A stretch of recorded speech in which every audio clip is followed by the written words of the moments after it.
है तो थोड़ी सी तो आपको दिक्कत होगी।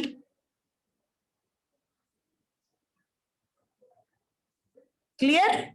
थोड़ी सी तो आपको दिक्कत होगी अगर आप ध्यान नहीं दोगे। तो मैं उस पेज पर जा रही हूं आपको समझाने के लिए। ध्यान देना, बहुत ध्यान देना, आपको समझना पड़ेगा। ये मैं एटम्स डिजाइन कर रही हूं, ध्यान दो सभी लोग, ध्यान देना। ये 3D पैकिंग है, 2D कॉपी है, समझने में आपको परेशानी हो सकती है। I will try my best and you also. ये मैंने आपके 3 लेयर में पार्टिकल्स को अरेंज किया है।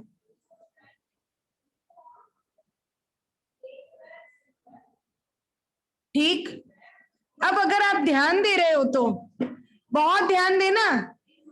ये देखो, ये आपको क्या दिख रहा है? ये मैंने रेड पेन से भर रही हूं, दिखाई दे रहा है कुछ? स्पेस। बोल कर रिप्लाई दो भाई, मैं आपके चैट नहीं पढ़ पाती हूँ। स्पेस मैम स्पेस है। दिखाई दे रहा है? Yes ma'am yes ma'am. अरे प्लीज जरा देखो, अब दिख रहा है? यस मैम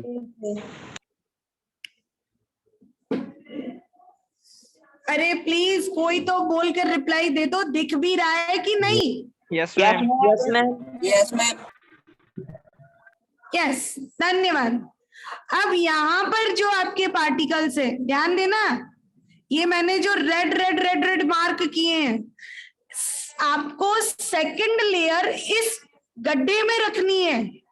देखो मैं ब्लैक पेन से रखने जा रही हूं।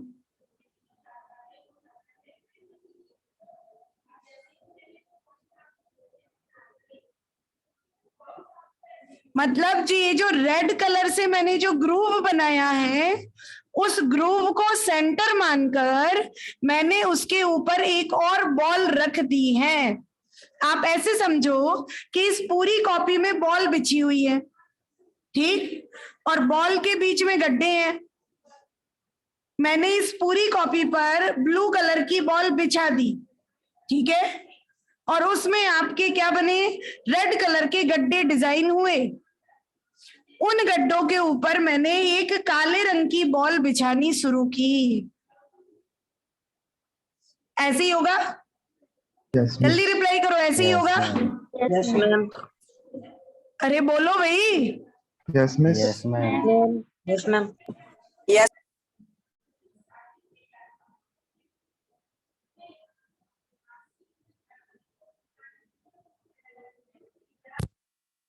होगा?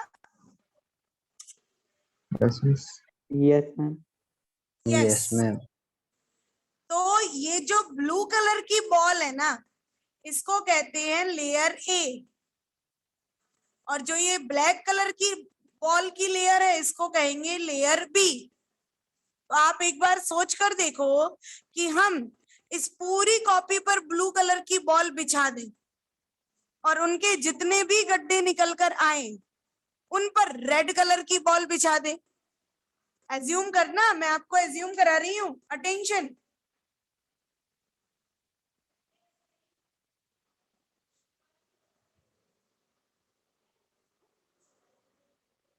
Please keep attention.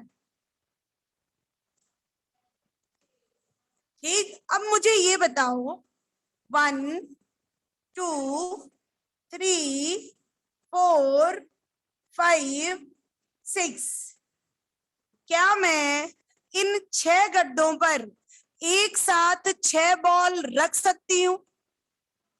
देखो मैं रख रही हूं। क्या ऐसा सेम साइज की?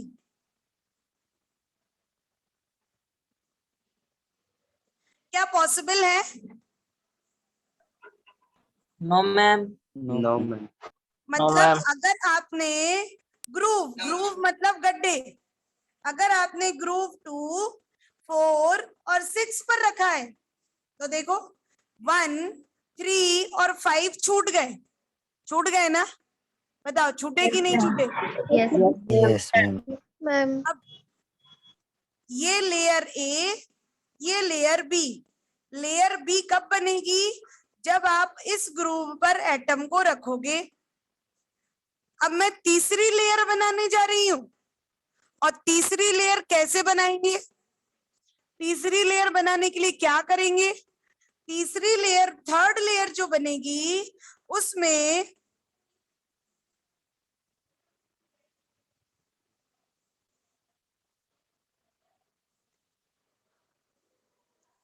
देखो,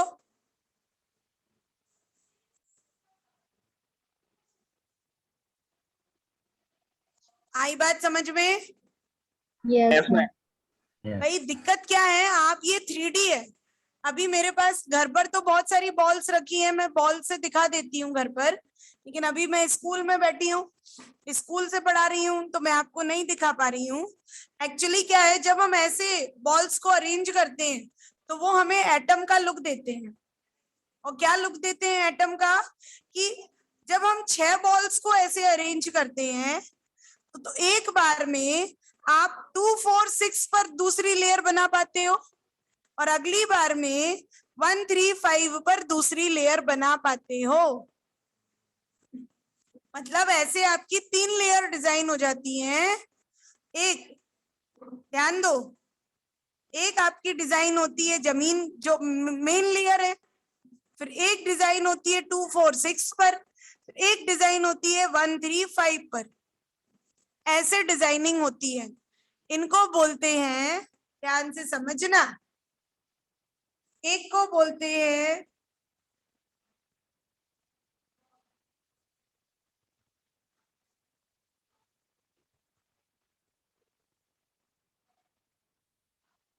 क्या बोलते हैं?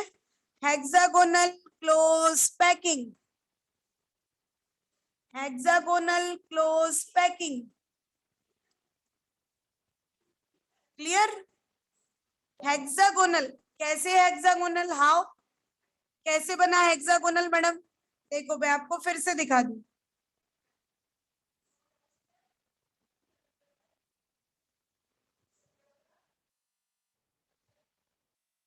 अटेंशन, बताओ क्या शेप है ये?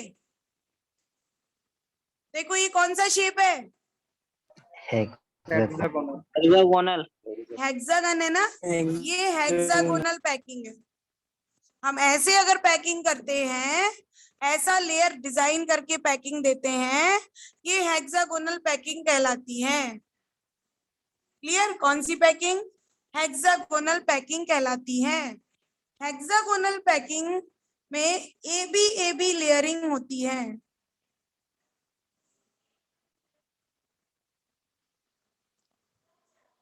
ठीक? Packing fraction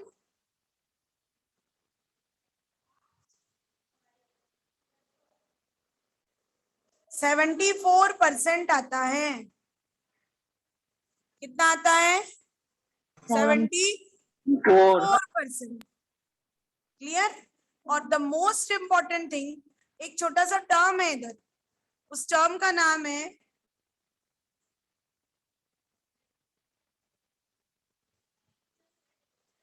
coordination number. What is coordination number? Coordination number किसे बोलेंगे? तो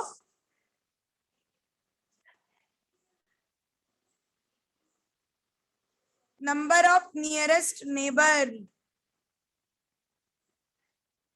सबसे नजदीकी पड़ोसी, सबसे नजदीकी पड़ोसी। तो सोच कर बताना मुझे कि इस पैकिंग में ये जो बीच वाला एटम है, इसके सबसे नजदीकी पड़ोसी कितने होंगे? 6. अभी 6 है बेटा, अभी 6 है। अब आप इसको ऐसे एज्यूम करो, अभी आपको 6 दिख रहे हैं, लेकिन आप अगर इसको ऐसे एज्यूम करोगे तो ये 6 तो इसी एक ही प्लेन में, 3 इसके ऊपर वाले प्लेन में और 3 इसके नीचे वाले प्लेन में। भाई 3 वो जो 2 4 6 पर रखे हैं और 3 वो जो 1 3 5 पर रखे हैं, तो टोटल नियरेस्ट और- नेबर कितने हो जाएंगे?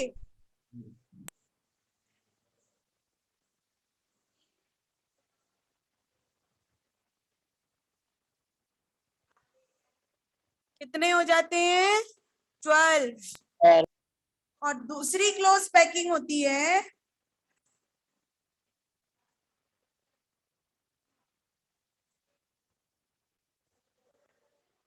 ये हमारा एमसीक्यू चैप्टर है, हम उसी हिसाब से आपको टारगेट करा रहे हैं, फोकस करें।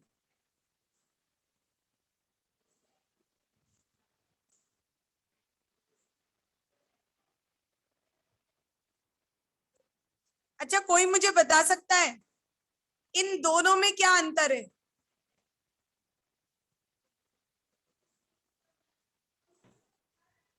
कोई बता सकता है इन दोनों अरेंजमेंट में क्या अंतर है? मैम क्यूबिक में लीनियरी अरेंज है और मैम उसमें थोड़ा डिस्टेंस। अरे बेटा, इसमें एक के गड्ढे में मैंने दूसरे को रखा था ऐसे। मैं ये देखना चाह रही थी कौन ध्यान से पढ़ रहा है। मैंने अब ये वाली पैकिंग डिजाइन की थी तो एक के गड्ढे में दूसरे को रखा था, लेकिन ये वाली पैकिंग में बताओ एक के गड्ढे में दूसरा रखा है कि एक के ऊपर एक रखा है? एक के ऊपर एक। यही तो अंतर है, यही तो अंतर है। देखो, इट इज अगर मैं इसको 3D बना दूं तो ये क्यूब शेप लेगा कि नहीं? भाई अभी स्क्वायर शेप दिख रहा है आपको, दिख रहा है ना स्क्वायर शेप? Yes ma'am. अगर ये अब कॉपी, भाई कॉपी पर बन रहा है, अगर मैं इसको 3D डिजाइन कर दूं तो ये क्यूब शेप आएगा? Yes ma'am. तो ये है आपका cubic close packing. Cubic close packing में एबीसी लेयरिंग होती है।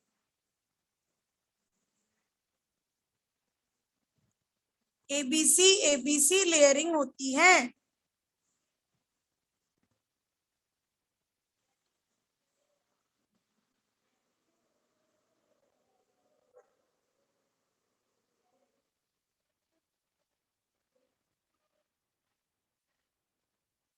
बाकी सब सेम है, बस लेयरिंग का थोड़ा सा डिफरेंस है कि इसमें 2 की लेयरिंग चलती है, इसमें 3 की लेयरिंग चलती है।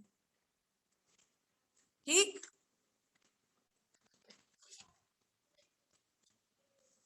यस। अब attention, attention in the sense कि अब हम करने जा रहे हैं एक बहुत ही इंपॉर्टेंट कंसेप्ट, आप ध्यान देना, जिसको बोलते हैं हम क्रिस्टल डिफेक्ट।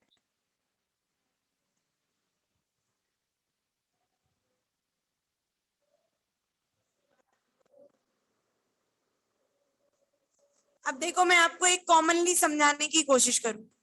मान लो मैं सिर्फ रफ पे समझा रही हूं, 6 क्लास की,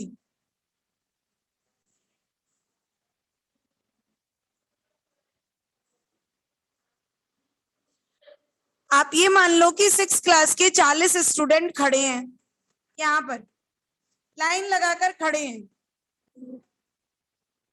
ठीक, लाइन लगाकर कितने स्टूडेंट? 40। ठीक, एक 7th क्लास का लड़का आया और उस 6 क्लास के लड़के को हटाकर खुद लग गया। क्या हुआ? क्या बोला मैंने? ध्यान से सुना आपने? मैंने बोला एक 7th क्लास का लड़का आया और 6 क्लास के लड़कों की लाइन में लग गया, और 6 क्लास का जो लड़का था वो जाके 7th की लाइन में लग गया। तो जब टीचर गिनेगी तो बताओ कितने बच्चे गिने होंगे?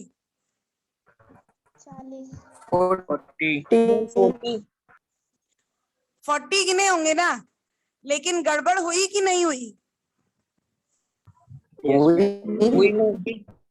हुई ना भाई। एक बच्चा 6 क्लास का 7th में चला गया और एक बच्चा 7th क्लास का 6 में चला गया, तो गड़बड़ तो हुई, लेकिन वो गड़बड़ ऐसी थी कि देखने पर समझ में नहीं आएगी। That is called crystal defect. any imperfection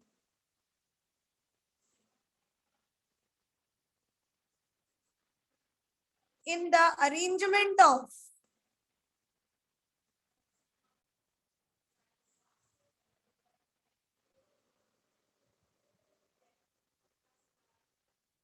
देखो, any imperfection in the arrangement of constituent particle gives defect. Clear? अब इसमें भी दो होते हैं, दो मेन डिफेक्ट है आपके सिलेबस में, हम उनको कर लें। देखो,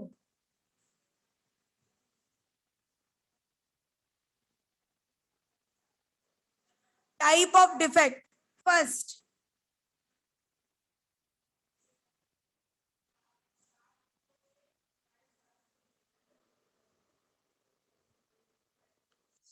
कोई इस टर्म का मतलब जानता है? इसको बोलते हैं स्टोचियोमेट्रिक डिफेक्ट। स्टोचियोमेट्रिक डिफेक्ट का मतलब डिफेक्ट तो हुआ है लेकिन the ratio remain same, ratio remain same.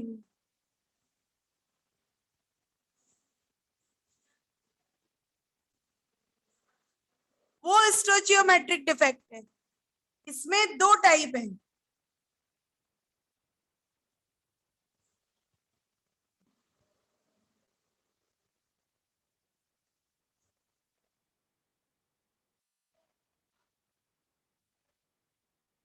आप मुझे बताना, मैं आपके सामने दो डायग्राम रख रही हूं, आप मुझे बताना कि क्या डिफेक्ट है। ठीक, पहले मैं एक आइडियल क्रिस्टल दे दूं आपको,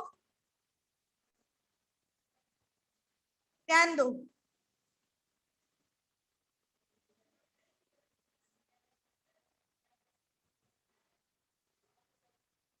मैं ये आपको आइडियल क्रिस्टल दे रही हूं,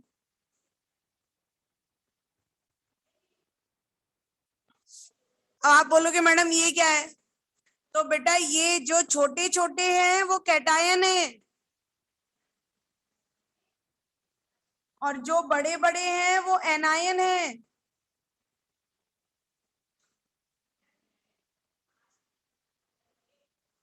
ये जितने भी छोटे छोटे साइज हैं ये कैटायन के साइज हैं।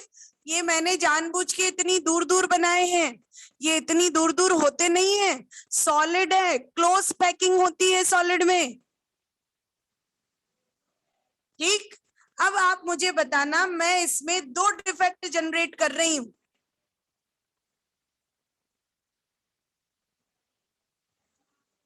आप बताना ध्यान से।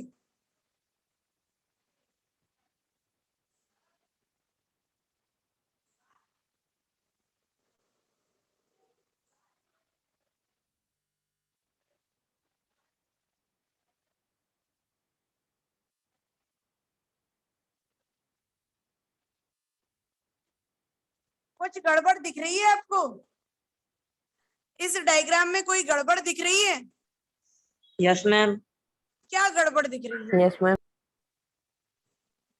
क्या गड़बड़ दिख रही है? तो समझ के बताओ, नहीं, बोलो क्या गड़बड़ दिख रही है? एनायंस के बीच कैटायन नहीं है।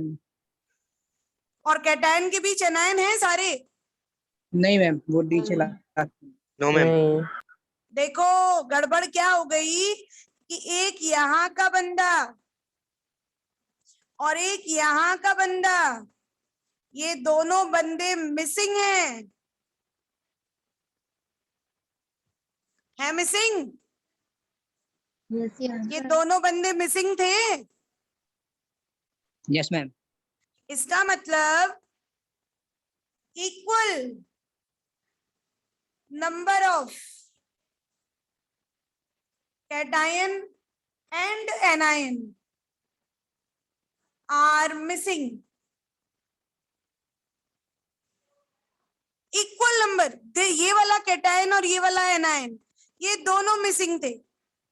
अब मुझे एक बात सोचकर बताओ, अगर equal number of cation and anion are missing, then what about density? What about density? क्या होगी डेंसिटी? बढ़ेगी कि घट जाएगी? अगर पार्टिकल क्रिस्टल छोड़ के चले गए तो क्रिस्टल की डेंसिटी घट जाएगी। घट जाएगी। जाएगी। तो ध्यान देना, डेंसिटी डिक्रीजेस। ये स्कॉट की डिफेक्ट है। अब जरा फ्रेंकल को देखो,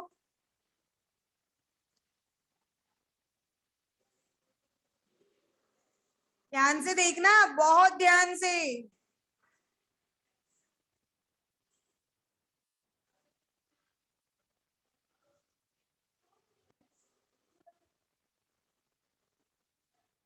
कुछ पल्ले पड़ा?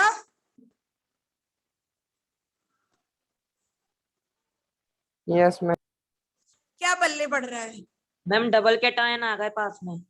Ma'am double Yes. कैटायन आ गए पास में और डबल मतलब कोई क्रिस्टल छोड़कर नहीं गया। None of the ion lose the crystal. कोई क्रिस्टल छोड़कर नहीं गया, ध्यान दो। None of ion leave the crystal.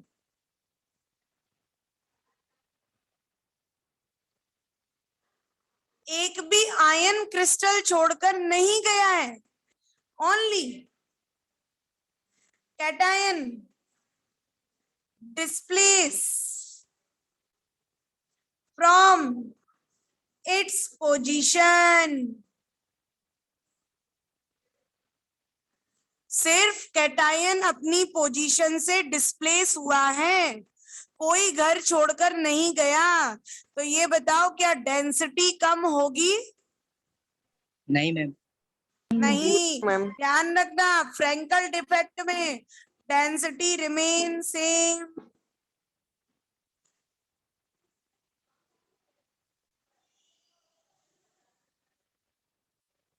Frankel defect में डेंसिटी सेम रहती है, स्कॉट की डिफेक्ट में डेंसिटी कम हो जाती है। Got it? आप बिल्कुल क्लियरली देख सकते हो, सिर्फ एक कैटायन डिस्प्लेस हुआ है, जबकि यहां से ये दोनों मिसिंग थे। क्लियर? Yes, ma'am. बोले क्लियर है? Ma'am yes ma'am. Yes ma'am. Yes, ma'am. Yes ma'am. ये आपके स्कॉट की डिफेक्ट और ये आपका Frenkel defect. Schottky defect में दोनों एक equal number of cation and anion leave the crystal. Frenkel में कोई लीव नहीं करता, बस कैटायन अपनी जगह से डिस्प्लेस हो जाता है। अंडरस्टूड है? मैम हाँ Yes. बोले। Yes ma'am ratio remain same का मतलब क्या है? नहीं, रेशियो रिमेन सेम का मतलब ये है बेटा कि गिनो, यहाँ 3 3 6 3 9 और 12। यहाँ ओरिजिनल क्रिस्टल में 12 एनायन है और 12 कैटायन है। अब यहाँ एक एनायन और एक कैटायन चला गया तो 11 एनायन हो गए और 11 ही कैटायन है ना। 1:1 का ही है ना रेशियो। तो बताओ, रेशियो तो 1:1 का ही है ना। यहाँ भी 12 और 12 है, यहाँ 11 और 11 है। रेशियो तो 1:1 का ही है। Yes ma'am. यहाँ तो रेशियो गड़बड़ हुआ ही नहीं भाई। यहाँ कोई घर छोड़ के गया थोड़ी ना है जो रेशियो गड़बड़ हो जाए। क्लियर? Yes ma'am. जल्दी बोले, क्लियर है? क्लियर है। यस। तो ये आपका स्टोचियोमेट्रिक डिफेक्ट है। कल हम करेंगे, क्योंकि आपका टाइम हो गया है, कल हम करेंगे नॉन स्टोचियोमेट्रिक डिफेक्ट। कितने बजे तक रहती है क्लास? ये क्लास कितने बजे तक रहती है? मैम 10:40। 10:40 तक ना। तो बस 2 मिनट रह गए हैं, उसमें नया टॉपिक कैसे स्टार्ट होगा, मतलब नॉन स्टोचियोमेट्रिक डिफेक्ट कैसे स्टार्ट होगा। यस, मे बी कल नहीं तो मंडे तक ये चैप्टर आपका ओटी चैप्टर है, आपको एमसीक्यूज की पीडीएफ मिल जाएगी। आप उस पीडीएफ को करना, आंसर शीट भी मिल जाएगी साथ में, आप उसके स्कूल की तरफ से मिल जाएगी, तो आप उसको करना, ठीक है।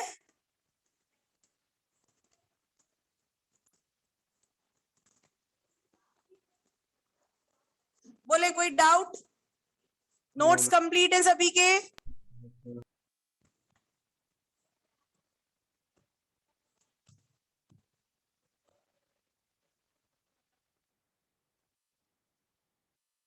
क्यों भाई, नोट्स कंप्लीट है सभी के? Yes, ma'am. Yes, ma'am. भाई नोट्स कंप्लीट कर लें, क्योंकि नोट्स मुझे नहीं लगता कि ये नोट्स आपको मैं सेंड करने की उसमें हूँ, पॉसिबिलिटी है। अगर होगी तो I will send today, otherwise आप डेली का डेली लिखते जाया करो भाई। क्लियर? Yes, ma'am. यस, अगर कोई भी टॉपिक में डाउट आ रहा है तो आप ग्रुप, आपका ग्रुप है, ग्रुप पर नहीं तो उसमें मेरा नंबर है, आप मुझसे पूछ सकते हो। ठीक, मैं आपको क्लियर कर दूं, अगर इस साल ऑफलाइन एग्जाम नहीं हुए तो दो पॉसिबिलिटी आएंगी। पहली, पूरा पेपर एमसीक्यू बेस्ड हो, जिसमें 90 नंबर 90 क्वेश्चन आए, 90 क्वेश्चन। दूसरा, जैसा इस साल हुआ कि फर्स्ट टर्म और हाफ ईयरली के बेस पर आपकी मार्कशीट तैयार की जाए। तो अब दो ऑप्शन है, अगर एमसीक्यू होते हैं तो भी आपको ढंग से पढ़ना पड़ेगा, और अगर फर्स्ट टर्म और हाफ ईयरली के बेस पर होते हैं तो भी तो ढंग से ही पढ़ना पड़ेगा, स्कूल आके देना पड़ेगा बेटा फर्स्ट टर्म और हाफ ईयरली। तो आपके पास और कोई ऑप्शन नहीं है, आपके पास सिर्फ एक ही ऑप्शन बचता है कि आप अच्छे से पढ़ाई करें। ठीक, ओके, थैंक यू। आप लोगों का टाइम हो चुका है, लीव कर दें क्योंकि अब नए बच्चे आएंगे।